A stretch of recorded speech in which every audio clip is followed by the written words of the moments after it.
also to a delegate layman bill, House Bill 304. And if you have people you'd like to have called up, please do that. Mr. Sang and law enforcement, if I have any. I know some law enforcement agencies did not take a position on this bill. I don't think any are opposed, but okay. Yeah, this is okay. Well, you can okay. Proceed when you want. Yes, thank you, Mr. Chair. So, good afternoon again, Chair Barbe, Vice Chair Stein, and colleagues. For the record, I am Delegate Mary Lehman asking for your favorable report on House Bill 304. This addresses modified vehicle exhaust systems and calls for enhanced penalties and a change in the standard that has been on the books for many years, which ties the maximum allowable noise that a vehicle emits to from the current standard of the year that it left the factory to a new and different flat standard of 95 decibel levels. Just to go back briefly, there were attempts in the past to address both exhibition and speed contests with modified exhaust systems, noisy cars, but that proved a little bit too challenging for sponsors in the past. So these two issues have been separated, although, as you heard from witnesses, in speed contests, these things are often related. The cars participating in stunt driving and speed contests have often been modified. But so what House Bill 304 would do is use this 95 decibel level threshold to replace that existing standard I talked about that says a vehicle cannot be modified in a way that makes it louder than when it left the factory. And that standard really is too difficult to enforce. HB 304 also includes financial penalties for first, second, and third violations of this 95 decibel level threshold. It does exempt historic vehicles. So any vehicles, cars, or old trucks with those historic tags were deemed a few years ago to not really be a significant part of this problem. So this bill does carve those vehicles out. We also hear consistently from law enforcement agencies that they do not, in fact, have the equipment to measure vehicle noise. So in response to this, the bill creates a small grant program within the governor's Office of Crime Prevention, where law enforcement agencies or their localities, municipalities and counties could apply for grants to purchase the kind of equipment they need. Right now, most law enforcement officers I've talked to over the past 2 years have said they've been on the job long enough to discern just by ear when a vehicle is too noisy. However, that if a citation is issued as a result, that definitely would not hold up in court without that, some kind of technology to back that up. Briefly, I want to say that in case you're wondering what 95 decibel levels is, it is the standard that has been in place for many years in California law. But to understand how loud that is, a whisper is typically about 30 decibel levels, a normal whisper. Normal conversation is about 60 decibel levels, and a motorcycle engine running is normally around 95 decibel levels if it has not been modified. So again, a citation could be issued for a vehicle that exceeds that 95 decibel level threshold, and a police officer may order a safety equipment repair order the same way an officer would issue you a repair order if your headlight was out. Noise pollution is an area of greater concern, has been for a while, seems again to have gotten worse during COVID.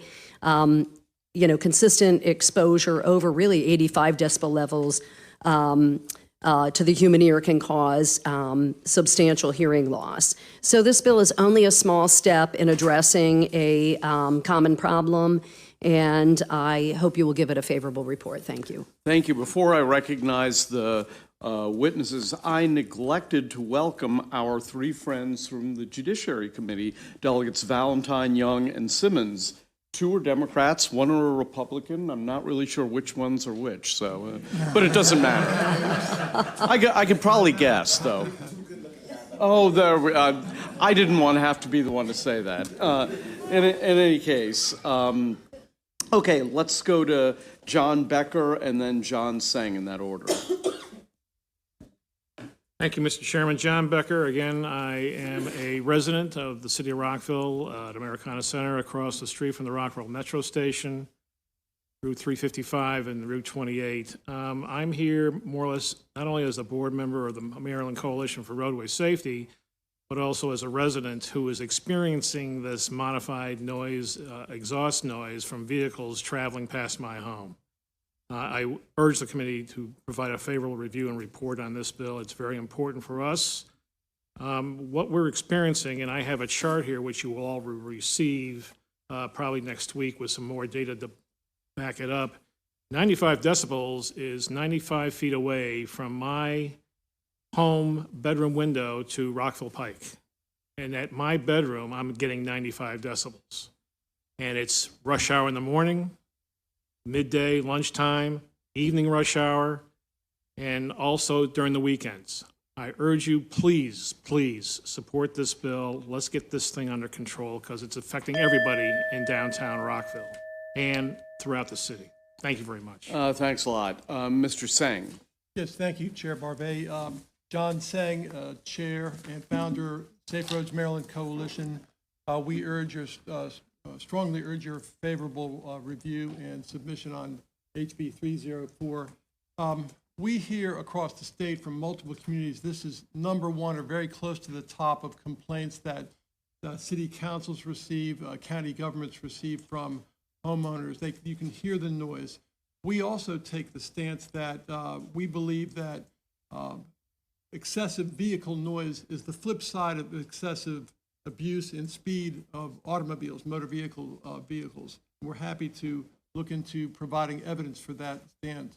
The 3 points I'd like to make in sort of supplementing what Delegate Lehman has illustrated with regard to 95 decibels. The CDC looks at 100 decibels. 100 decibels, listening to that for 15 minutes causes permanent hearing loss. Okay, so what John is, my friend John is living with in Rockville might well be affecting his human health care just by living where he lives.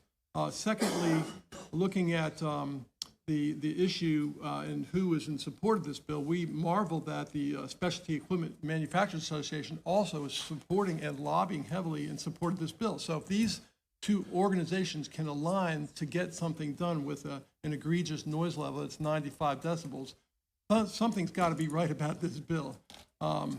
Most importantly, and I've also made that third point about the flip side of noise. So faster speeds associate with greater noise. So if we can make roadway abuse a little less fun from the automotive illegal modification standpoint, we might make roads a heck of a lot safer on our streets in Maryland. So thank you for your support. We hope we can count it for House Bill 304.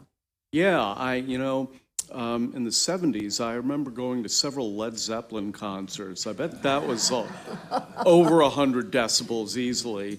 Okay, are there any questions for the in-person witnesses that we have before us right now?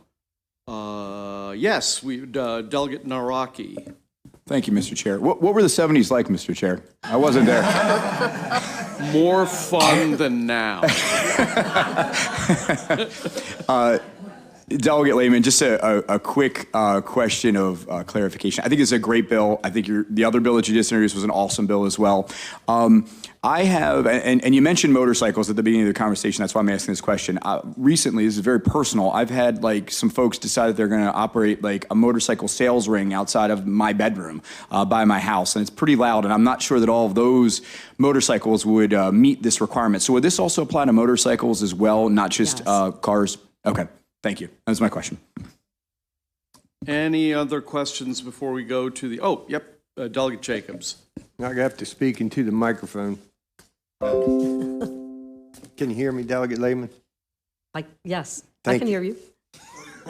Just testing. How Okay. many decibels is that? I asked him to speak more directly into the microphone. And how 'cause he many sometimes does decibels not. is that? No. So say you had a 20-year-old motorcycle, and the pipes were changed. The exhaust pipes were changed 20 years ago. I'm not sure if it qualifies for historic yet. It's pretty close, but I hope you weren't trying to sell it outside of Ryan Naraki's house. Now, over on the shore is a different, it's quiet over there. We don't have a whole lot of noise. It's not like, Rockville and places like that. Rock Hall's not like Rockville as far as the noise factor goes. But I'm wondering how it applies to that scenario. Would that bike have to be tested, or is this just if the police officer thinks you're above 95, he would have a piece of testing equipment?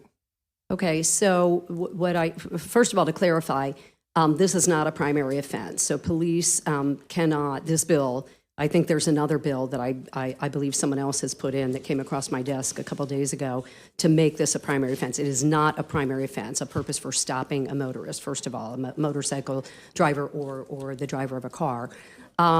Are you asking if a motorcycle was modified and then you tried to sell it? I'm not sure what your question is. Well, that too, because you can't buy a vehicle that has tinted windows if it didn't come through with tinted windows from the factory. So would that apply with the exhaust as well? So if you modify, the way this bill is written, if you modify a vehicle of any, a car, light truck, motorcycle, in a way that makes it louder than 95 decibel levels and somehow get stopped for that, you get a repair order the way you would if you had a headlight out and you have to go repair it. If you don't repair it and you're stopped again, then the fine increases. I believe it goes from $200 to $400 to $600 for first, second, and third offense. There is no criminal penalty. It's civil and it's a fine, and it can be prepaid. It's not a must-appear offense. I don't know if there's law enforcement that can address the issue of if you modify it and then try to sell it. I would not advise that, but. And in my testimony, I said from the research I did, the average typical motorcycle is around 95 decibel levels. Whether older models are louder than that, I am not sure. So, my follow-up question, Mr. Chairman, if, say you did have a motorcycle that it's not uncommon for the exhaust pipes to be changed on from the factory. And so you went to sell it or trade it in, would that affect that sale for that next person having it inspected to put tags on it? The bill does not address that scenario. I'm happy to follow up with you on that question, but the bill does not address a scenario like that. Because I'm trying to figure out the legality of it, whether it would affect going through inspection or not. Yeah, and Delegate Jacobs, if I might, Mr. Chairman, ask him, I believe you raised a concern about this last year. You were a motorcycle owner, is that correct? I own one, but I'm curious for my colleagues and my friends, and you might know better motorcycles. than me or other motorcycle owners how loud older modern motorcycles are. I just did come across more than once that figure that the typical motorcycle is about 95 decibel levels unmodified. But that doesn't necessarily apply to every model of every year out there. Right. But I think one of my questions is if say the exhaust pipes were changed from the originals and they sell the motorcycle, trade it in, whatever, would that bike then have to not pass inspection and the exhaust pipes have to be changed in order for it to pass inspection? Again, the bill does not contemplate that. So, well, it talks about decimal levels. That's why I'm trying to clarify what it means. Because, like I said, if you tint windows that weren't factory tinted, when you have that car inspected, they can make you strip the tinting off before it'll pass inspection. So I'm wondering, under the same scenario, would that be the case with exhaust pipes? And maybe somebody coming up there can answer that question. I'm not sure, but it's... I might have a different answer for you, or a better clarification. Just for the record, give us your name and then respond, please. Mike Shire from Anne Arundel County Police. Just to be clear, I'm not giving a position one way or the other on this bill, but just to hopefully help move things along to answer your question. The inspection requirements are codified in the Code of Maryland regulations. That's what the inspection stations would use to determine whether or not a vehicle would pass inspection. If this is just a modification to the transportation articles, it wouldn't touch the Code of Maryland regulations. That would be separate. Well, I'll follow up with council on that, just for clarification. I don't want to keep, the whole conversation going on this particular topic. But my last question, I hope, Mr. Chairman, these machines that are testing the noise, are they going to be calibrated on a regular basis? I know that when I was mayor, I had noise ordinance issues, and there was always a calibration. If that machine wasn't calibrated on a regular basis, then that case would basically be thrown out of court. So, have you thought about that part of the calibration of the machine that's actually going to test the noise? No, one of the main changes in the bill from last year, besides the decibel level, is the grant program. And, I'd certainly be willing to follow up with you and to, if the bill passes, work with the Governor's Office of Crime Prevention, that is the agency that would administer this grant program, on that concern. But, about what I'm equipment. trying to say is that buying the piece of equipment is one thing. In order for it to hold up in court, it has to be calibrated sort of like a radar on a regular basis. And I don't know if you have that factored in or not in this. I do not. Okay, thank you.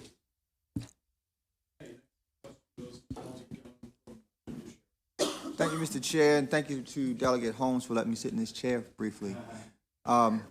Delegate, quick question. I noticed in the bill, obviously, that you are setting the limit at 95 decibels, and that it sets for the Secretary of Transportation to set those regulations. And it looks like you're just adding that limit.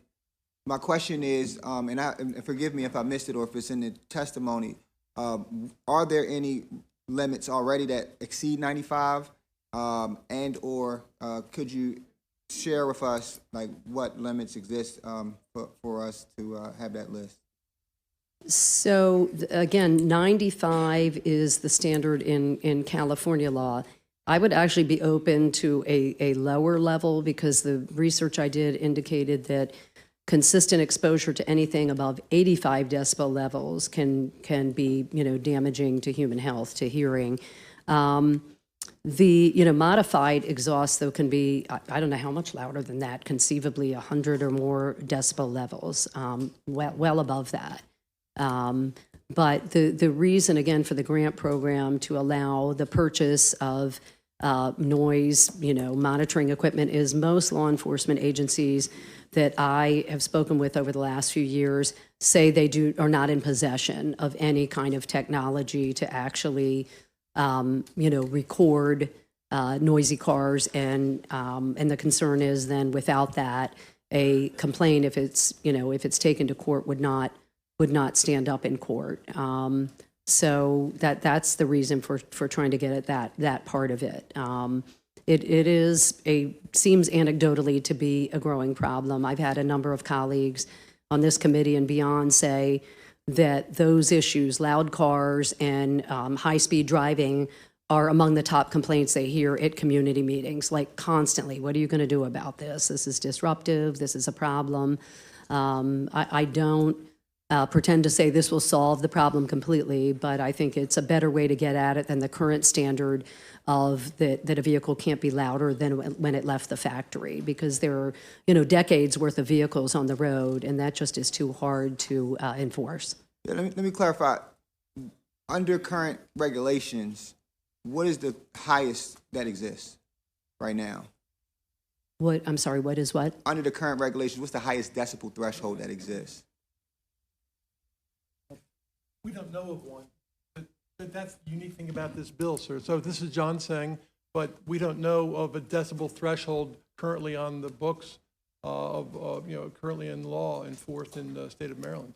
So, right. So, so what I'm going to ask for you all to seek and share with us, your bill, the law already establishes that the Secretary of Transportation creates these regulations that has decibel thresholds by vehicle.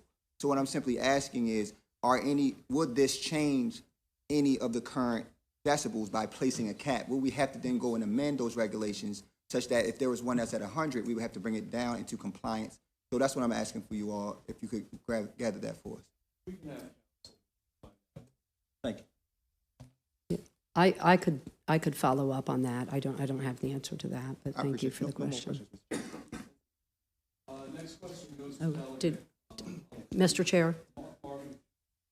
Mr. Chairman? Sorry. Oh. Mr. Chairman, John Becker, I'd like to just chime in real quick. New York City has already adopted this technology. They are already issuing citations on WUSA 9, Channel 9 out of Washington, D.C. 2 weeks ago had a segment where Washington, D.C. is installing these noise cameras in a test pilot location in downtown D.C., and all that technology is there. I think we can do some research also to assist to provide that through Delegate Lehman. So there's something there already. It's just you need the specifics on what is being installed and being used. So I just want to make that comment. I just heard from our counsel that there's no specific decibel number in the law currently. It's just set by the secretary. Yeah. Okay, Delegate Foley. Thank you, Mr. Chair. I was going to follow up on Delegate Young's question, but council weighed in, but I do point out that the fiscal note states that current regulations already establish limits below the 95 decibel threshold. The fiscal note says that, which is a little strange. It doesn't say what it is, it just says that but anyway, what I would like to ask, Mr. Chairman, is Delegate Lehman, thank you for bringing this bill, but I'm a little confused about the enforcement. So there are two parts to this bill, right? One of them is no vehicle can be over 95, can emit sound over 95 decibels. Is that correct? Whether it's modified or not modified. Yes. And then the other part of this bill is if you modify a vehicle to exceed that threshold, then you're in violation. But would a vehicle owner be in violation if they were driving a vehicle that exceeded this threshold? Because motorcycles are right on the cusp, right? Would they be in violation if they exceeded this decibel threshold if it was a fact, if they hadn't modified the vehicle? So it's now a flat decibel level of 95, and so you cannot exceed that. But remember that you have to be stopped for some other reason. Again, a law enforcement officer cannot be driving down a roadway behind a car or a motorcycle that they, think is loud and just pull the driver over for that reason. So there has to be another offense, and then in the course of that, if the car or the motorcycle sounds loud and is there was a measurement taken, it's above 95, they get a repair order. And then with a violation, and they have to make the repair. It's just like with a headlight, and then if they're caught again, the fine is, the second time is higher. Okay, thank you. If I could, Mr. Chair, follow up a little bit. Okay, so if it's not modified, if the owner did not modify the vehicle, how would a repair order for what? I mean, it came from the factory at that level. How would you repair that? If it's that level or lower? If it's higher than 95 decibels, yeah. I don't know of a scenario where it would come from the factory louder than that. Oh, really? Okay. Well, if I can elaborate, I think the Specialty Equipment Manufacturing Association of folks that are well aware of the technologies of what comes stock with a motorcycle versus what gets supplemented, they support this bill as written. That's a good question to ask them, and maybe the council too, but I think. Okay, thank you. And then just on the, it's not an offense that you can be stopped for. How then would that work that the law enforcement would measure the volume?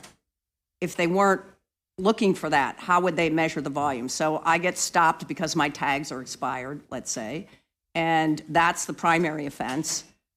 How then would they know that my vehicle was out of compliance? I appreciate the question, Delegate Foley, but normally when you're stopped, you most motorists leave their cars running, and you would be able to hear that, presumably. But the reason, again, for the grant program is that I've heard consistently over many years that, in fact, I've heard law enforcement officers from my own county say, when I've said, how do you, if you ever write citations, and my neighborhood community police officer told me, yeah, I do occasionally, not often. I said, what is it based on? And he said, I've been doing this job long enough that I'm trained by ear. I can hear, that it's too loud. But again, that's not enforceable in court. So, the bill does not prescribe what kind of equipment would be covered. I don't know the variety, the range of different kinds of noise. I'm going to call them meter readers for lack of a better term. But there's, as you heard from John, there are now jurisdictions going to a camera system, just like speed cameras and red light cameras. There is technology now, cameras that measure noise. And I imagine, Mr. Chairman, that if we don't do something in the old-fashioned way, that eventually Maryland will probably look to an automated system. Okay, thank you. Before I recognize the next question, I'd like counsel to tell the committee what he just told me about all this. Yeah. Basically, the noise levels are set by the type of vehicle, which is based on its manufacturer, set by the secretary. So that's why they're not in the fiscal note, because it's different for every vehicle. Okay. All right, next question goes to Delegate Healy. Yep. Thank you, Mr. Chair. I just, in all this discussion about whether there's a standard in place or not for vehicles, made me wonder, is there any kind of standard for sound pollution or some other kind of noise problem other than vehicles? I mean, is there, I guess my question is for law enforcement, if they're in the room and able to answer this, which is, somebody has a loud party, they call the police, they come, they tell them it's too loud for this, after a certain hour of the day, whatever. Is that local law or is that state law? And is there a guideline that might be able to be applied to vehicles? Yeah. Delegate Healy, thank you for the question, and I only know the answer to that because of my time on the county council, because that was a frequent complaint for for myself and all of my council colleagues. Excessive noise from house parties was most often the complaint, and that's when I first learned that in Prince George's County at that time there were two noise meter readers for the entire county. The whole Prince George's County Police Department shared two pieces of equipment for the entire county. That decibel level is quite a bit lower, I think around maybe 60 or 70 decibel levels within so many feet, 25 or 50 feet of, say, a home or wherever the noise is being emitted from. So that, noise ordinances, there are pretty decent ordinances on the books in a lot of places, including Prince George's, but again, they're hard to enforce because of that lack of equipment or because the noise is not sustained. If you've ever, had a neighbor that was noisy, even if it's a party, it will, get louder and then pipe down, and especially if police come and warn them, it'll get quieter for a while, then it'll get loud again, but it has to be witnessed and measured at the time to be able to enforce it. Thank you, Mr. Chairman. Doug Lehman. It's a question for law enforcement. With manpower being short, do you have the manpower to support this across the board?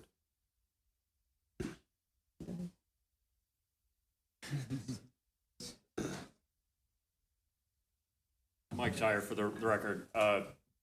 Tough one to say. It's a secondary violation. When it comes to enforcing transportation articles, it's at the discretion of the police officer. I can't really speak for any particular agency across the state of Maryland. Certainly, and as a general rule, we'll welcome tools in the toolbox to assist with citizen complaints and make our communities better for everybody to live in. Okay, Best I can answer for you. Thank you, Mr. Chair. I want to follow up on both Delegate Young's question and Delegate Foley's question, where I think they were going, is if the decibels are already set by the secretary per vehicle, what is the highest decibel for the highest decibel vehicle or bike. And I think that's the question, because I think what they're saying is, let's say the highest decibel for a motorcycle is 94, right? They would already pretty much, they're on the edge, or they would be, and I guess they wouldn't be compliant. So I guess, is there a way for us to find out the vehicle's decibels if they're already set through that process already, to make sure that we're potentially not setting a decibel that is contrary to a vehicle's natural decibel level? Did that make sense? Yeah. I do not have that information at my fingertips, but am willing to delve into it. Because I think that's what they were trying to get at.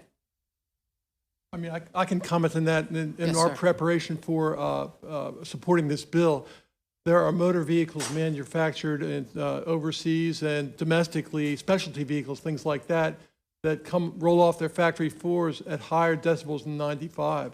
So, and they're not, necessarily mainstream, Ford, Chevrolet, things like course. that, ma'am. But if you want that vehicle, you can buy that, and to be able to say, well, just that's how the car comes. Sorry, I don't think is something that we would support. At 95 decibels, that's bad for human health care. That's disruptive to people's Yeah, but lives. if I had a truck and I'm just coming down Rockville Pike and it disturbs my friend here, I mean, I've purchased something that the manufacturer has set that decibel. And I'm sure, I don't know what research they do to do that, but I guess I'm just worried about, and I know the sponsor has worked very hard on this, and I don't want her work to be derailed. So I'm just trying to figure out, is 95 the level based on the decibels already set for other vehicles and bikes? I'd be glad to work with Delegate Lehman to provide you with the data on factory trucks, any type of vehicle rolling out of Detroit or anywhere, and what the standard decibel level is for those trucks.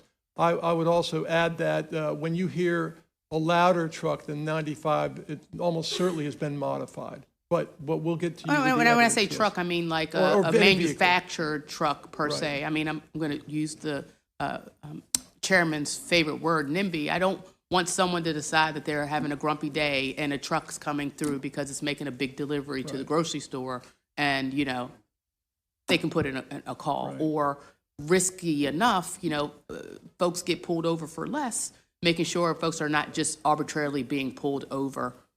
I understand. Yes, We'll thank be able you. to follow up with the data. I appreciate that. Thank you. Thank you. And thank you to the sponsor who's worked very hard on this. And I appreciate, Mr. Chairman, the second bite, but I need some clarification. Delegate Lehman, you've said several times about it being a secondary offense, and I believe the police officer did. But the gentleman over on that side was talking about the automated equipment, where I guess the automated equipment is sensing the noise factor. Tell me how that works on a secondary offense. You're talking about the automated noise? Yeah, I'd like to know how that works on a secondary offense. Yeah, I do not know much about that. I've read it, and I have talked to a colleague that, and I cannot be certain of this, but a House colleague that was looking into potentially introducing legislation this session to do that as a pilot program, to do those automated, I guess they're the cameras that measure noise. I did not know of the WUSA report that you heard about where Washington, D.C. is doing it. So I don't know if you have any additional insights. No, but one of the co-sponsors of the bill is looking into that information, and we'll provide it to you on it. But I mean, is that going to be like a speed camera where you're going to send in a violation? If it's an automated tester and it's a secondary offense, then how does that factor in? That's my real question. You don't have automated cameras. So basically what you're saying is that automated devices typically are for primary offense. Yes, I mean, you get a violation for running a red light or speed enforcement issue with an automated machine. You don't get points, but you get a violation. So if this is a secondary offense, how does that automated machine factor in? Well, let me suggest that maybe this is a discussion that's better suited to the subcommittee. So Thank you. We'll take it up Thank you, there. We'll take it up. Yeah. Okay, any further questions? Seeing none, we're going to go to the virtual witnesses. We'll start with Christian Robinson. Mr. Robinson, are you with us? I am here. Thank you, Mr. Chairman. Okay, terrific. You have 2 minutes. Welcome. Great. Thank you very much, sir. Well, on behalf of the Specialty Equipment Market Association, or SEMA, I'm here to voice support for House Bill 304. SEMA represents the $51 billion specialty automotive aftermarket industry, which is made up of approximately 7,000 mostly small businesses nationwide, including 82 in Maryland that manufacture, market, sell, install, and distribute products that can improve the appearance, performance, custom, comfort, convenience, and technology of a motor vehicle. Now, if enacted, House Bill 304 would set one standard for all motor vehicles in the state, which mirrors California's, instead of having virtually hundreds of thousands based on the make and model of a vehicle, and would provide grant money to local law enforcement officials so that they have the technology necessary to determine compliance with the law in a fair and objective manner. In addition to increasing the penalties, the bill would give police the authority to issue repair orders, which would ensure that excessively loud vehicles are brought into compliance, which is ultimately what everybody wants. Lastly, I'll wrap things up. I want to thank Delegate Lehman for introducing this bill, but more so working with impacted stakeholders over the last year. And then lastly, for exempting street rods and historic vehicles from this legislation. Thank you. Thank you. Next, let's turn to Carl DeWalt. Mr. DeWalt? And there's Mr. DeWalt. Yes, I'm here. Welcome to the committee. You have 2 minutes, sir. Thank you. I am honored today to testify before you on this very important public safety and quality of life issue. My name is Carl DeWalt, and I've been a resident of Laurel, Prince George's County, Maryland for the past 38 years. I am currently retired from a 28-year career with the Laurel Police Department. I am serving in my 3rd term as a Laurel City Council member. The city of Laurel is very unique because of its location. My city is at the heart of the Patuxent River, and we have 5 major highways that either border or dissect through the city. I-95, Route 1, Maryland Route 198, Maryland Route 197, and Van Dusen Road, which encompasses the new University of Maryland Healthcare Center. Owners of these vehicles with modified exhaust system use these highways as racetracks. And if that doesn't satisfy them, they cut through our 25-mile-per-hour residential areas where children walk to school and play, and our citizens walk their dogs to get fresh air and exercise. The higher the speed of these vehicles creates a louder noise being emitted from the exhaust system, causing a greater chance of a fatal crash. Establishing sound measuring equipment would enhance our Laurel police officers and police officers throughout the state to help eradicate this serious quality of life issue while working closely with the Motor Vehicle Administration and our justice system. All my council colleagues and Mayor Moe endorse House Bill 0304, and collectively, we proudly represent our 30,000 residents. I would like to personally thank Delegates Mary Lehman, Jocelyn Payne-Melnick, Ben Barnes, and all the committee members for their hard work. Thank you. Thank you, sir. Next, let's turn to Karen Coakley again. Karen, welcome back to the committee. And there you are. You're muted, Karen. There we go. Okay. I'm not going to tell you who I am. You know who I am. Over the past few years, street racing and the noise from the modified mufflers has been in the top 5 complaints from residents in Beltsville. This has also been issues that were repeatedly discussed at the District 6 police meetings over the past year and a half.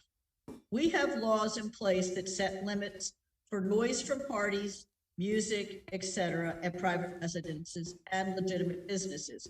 We have laws in place that restrict the hours of operations of landscaping companies because of the noise from our machines. Yet the drivers of cars with modified mufflers are allowed to run the streets 24/7. It's bad enough when one lone wolf driver is racing through our neighborhoods, disturbing our peace and tranquility. It is 1,000 times worse when the lone wolves get together for one of their racing parties. I live 3 blocks from the intersection of Route 1 in Beltsville and 1 mile from the intersection of Route 1 and the Washington Beltway, Interstate 95. When the lone wolf or wolf pack is out there, I can hear them from inside my house, even with the windows closed. If my immediate neighbors or a legitimate business can receive fines and penalties for noise, then there should be some consequences, penalties, and fines for the drivers and owners of the cars with the illegal modified mufflers. Why is someone's illegal muffler alterations more important than the peace and tranquility of the residents of Maryland? Maryland residents should be able to enjoy peace and tranquility in their homes. They should not be subject to the constant roar from the lone wolf driver or the wolf pack racing around our communities, gunning or revving their engines for their entertainment. Please vote yes for Delegate Lehman's Bill 304. Vote yes for peace and tranquility for Maryland residents. Thank you very much. Thank you. And finally, we will hear from Eldar Halalov. I hope I got your name correct. You did well, thank you, and thank you, Delegate Lehman, for having me here. My name is Eldar. I'm a resident of Berwyn Heights. I live just off of Kenilworth Avenue, and a couple of years ago when me and my wife moved here, you know, the road gets busy, but it wasn't so bad. It's just road noise, whatever. But soon enough, we started noticing that someone with a modified car would drive by and just basically raise hell. And they do it at all hours of the night, bad enough that you basically have to keep all your windows shut. We can't really sleep at night. We had to buy a white noise machine just so we could sleep at night. And during certain, I would say, peak racing hours of the day, let's call them, it gets bad enough where you can't even have a conversation basically in the backyard, which does not face the main road. And, you know, I'm in full support of HB 304. Whatever you can do to give law enforcement any tools, methods, means to basically enforce what is essentially a modified vehicle ordinance, definitely in support of that. I mean, it's because it's gone on for so long, I feel like it's encouraging them to do it more and more. It does seem to be anecdotally getting worse. It's in fact one of the primary reasons why me and my wife are actually packing up right now and selling our house, because the noise has become just so unbearable here. And it also encourages unsafe driving. I mean, if they're racing, they're modifying their cars, it's noisy, it's all basically, you know, part of one and the same problem, more or less. And the unsafe driving, you know, just go up and down Kenilworth, you will see wreaths all around the road. And while I don't know for a fact that it's attributable to racing, we all know that it's just generally unsafe, and people do get killed as a result of, you know, having this be encouraged. And I don't know why to do it. I assume it's either for. Thank you for having me. Full support of HB 304. Thank you very much. Any questions for these virtual witnesses?